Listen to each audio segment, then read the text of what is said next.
kailangan may ulan. Bakit ko ate? Siyempre, dapat Hindi naman siya tutubo. Pag walang ulan. Hindi ba pwedeng tubig na lang? Kunyari ulan. Siyempre. Alam mo, pag pinatubigan mo yan, napakalaking gastos. Hindi daan, babe.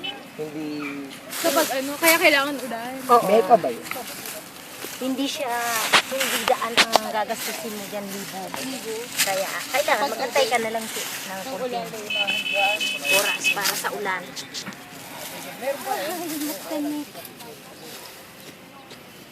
Ano po? Tinik. Tinik daw. Tutok. Kulitis. Yun, kulitis. Kinakain ng lola ko yung kulitis. Yan, gamot daw yan sa UTI. Ayun yung lolo mo. Kasi Hindi. Yung bulaklak yung kinakain eh. dahon. Yung kulay puti na kulitis. Yung di ba yung parang bulaklak? Ikaw kasi, Ano ba siya daw yun? kasi si Ate Susana, sa school siya, parang gusto niya, pag nalaman ng mga ito, hindi maganda. Pinapadalahan siya doon.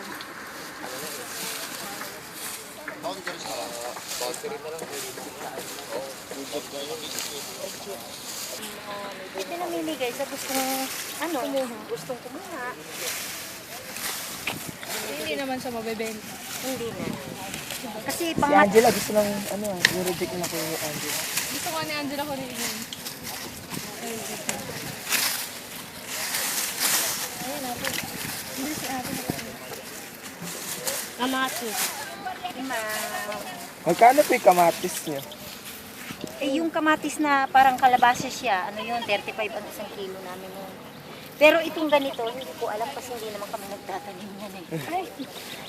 Kanino to Tumubo lang. ate? Hindi sa inyo to? Tumutubo na lang siya dyan. Oo, Pinapabayaan na lang namin na lumaki siya. Kamatis. Teka ha. Sige po. Excuse lang. Alisin natin yung para hindi ko. Mga sagabal.